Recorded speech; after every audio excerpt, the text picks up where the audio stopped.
کیا آپ جانتے ہیں صہیونیت یا زائنزم کیا ہے؟ یہ صرف ایک نظریہ نہیں بلکہ ایک عالمی تحریک ہے۔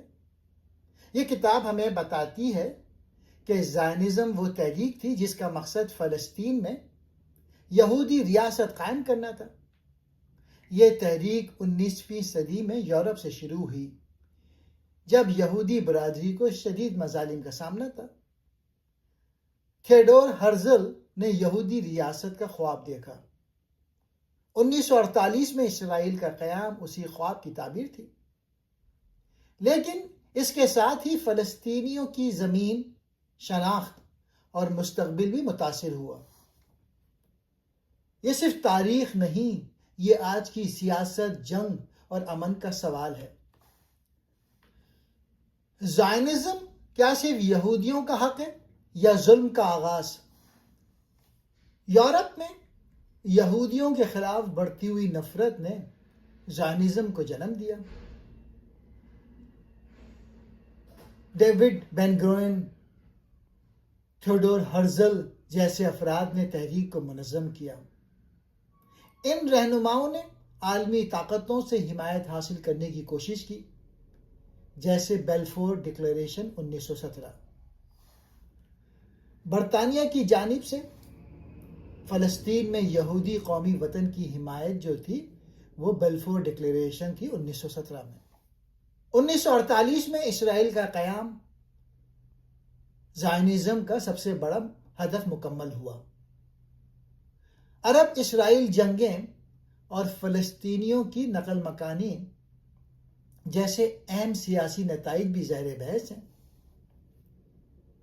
زائنزم کی اقسام: سیاسی، ریاستی سطح پر یہودی ریاست کا قیام کرنا، مذہبی، مذہب کی بنیاد پر ارض مقدس کی واپسی، ثقافتی، یہودی ثقافت و زبان عبرانی کو زندہ رکھنا۔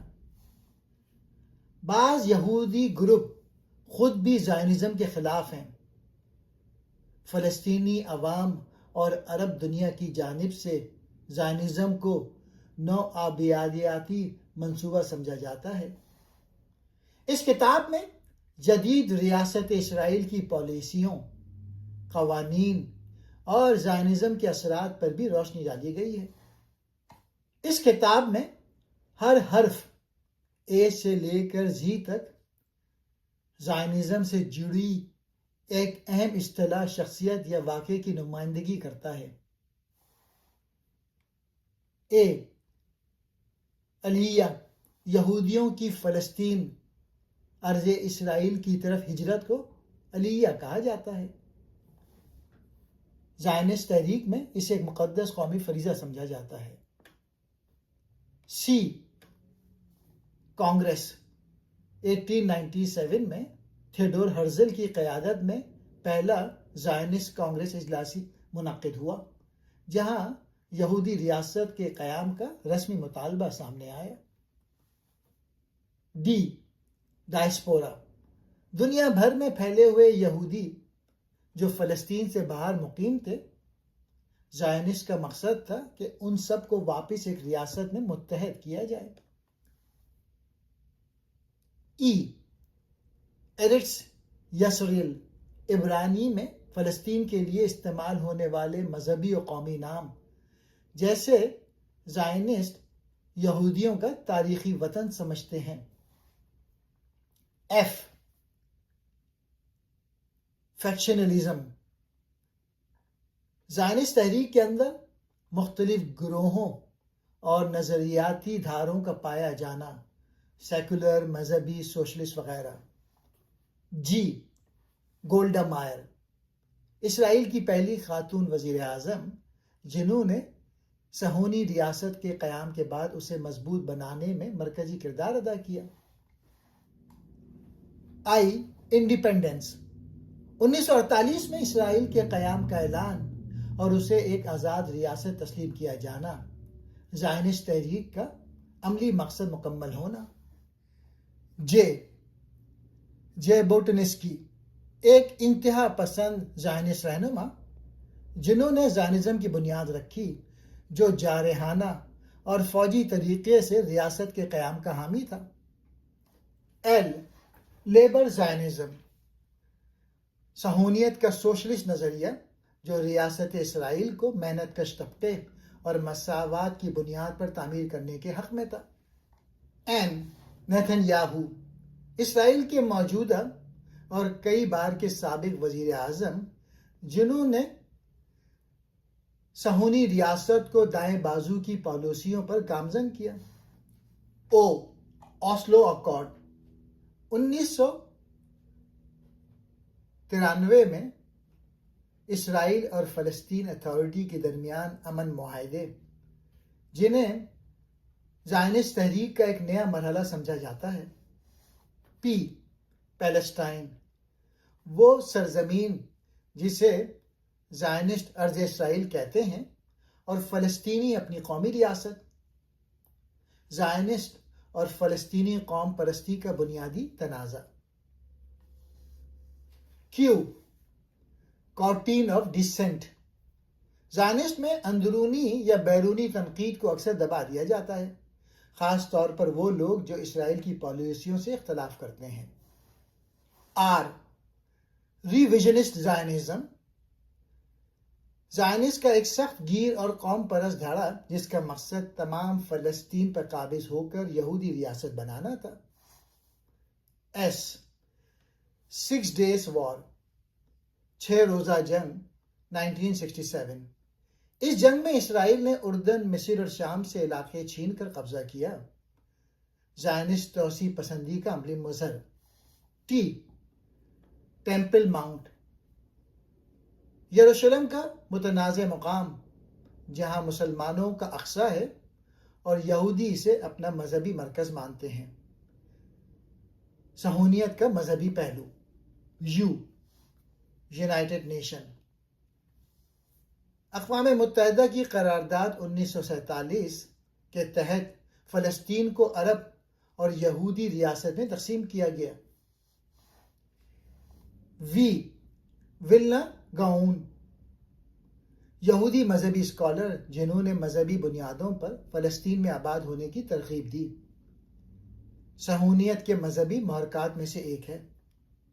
ڈبلو ورلڈ زائنسٹ آرگنائزیشن، دنیا بھر کی زائنسٹ تنظیموں کو مربوط کرنے والا عالمی ادارہ جو ریاست اسرائیل کے قیام میں بہت فعال رہا ہے۔ ایکس زینوفوبیا، زائنسٹ پر یہ الزام بھی لگایا جاتا ہے کہ وہ غیر یہودیوں بالخصوص فلسطینیوں کے خلاف تعصب یا نسلی امتیاز کو فروغ دیتی ہے۔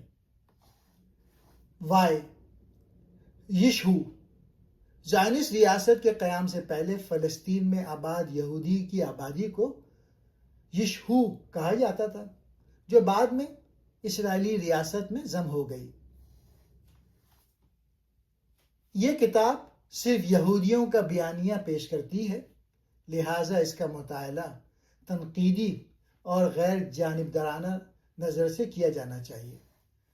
پہلی جنگ عظیم کے دوران برطانیہ نے 2 نومبر 1917 کو ایک خط میں اعلان کیا، ہم فلسطین میں یہودی قومی وطن کے قیام کی حمایت کرتے ہیں۔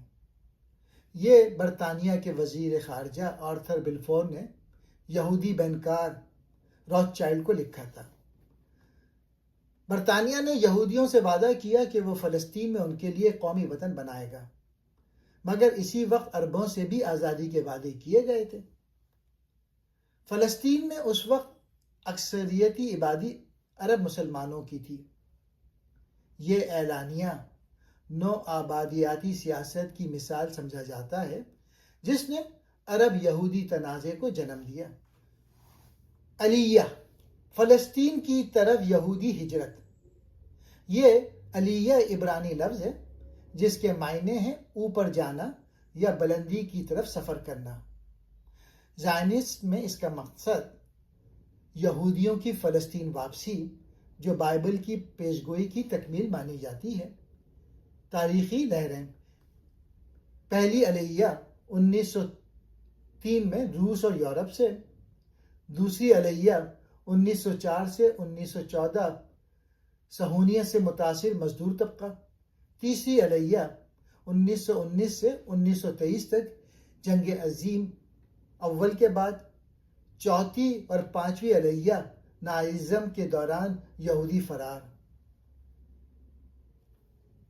اس کے نتائج کیا ہوئے؟ فلسطین میں یہودی آبادی میں تیزی سے اضافہ ہوا، زمینوں کی خریداری، عرب کسانوں کی بے دخلی اور آباد کاری کے باعث عربوں میں غصہ بڑھا۔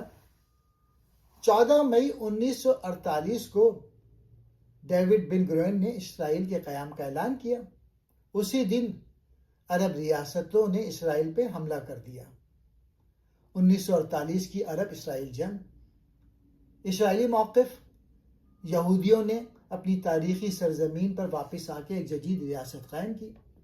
فلسطینی موقف: یہ قیام ایک جبری قبضہ اور نسلی صفایا تھا جس میں لاکھوں فلسطینی بے گھر ہوئے۔ اوسلو اکارڈ: اسرائیلی وزیر اعظم اسحاق رابین اور فلسطینی رہنما یاسر عرفات، فلسطینی علاقوں ویسٹ بینک اور غزہ میں فلسطینی خود مختاری قائم کرنا، اسرائیل اور فلسطین کے درمیان امن کا قیام۔ اس کا انجام کیا ہوا؟ محدود کامیابی۔ اسرائیل کی بستیوں کی تعمیر جاری رہی۔ دوسری انتفاضہ، فلسطینی بغاوت شروع ہو گئی۔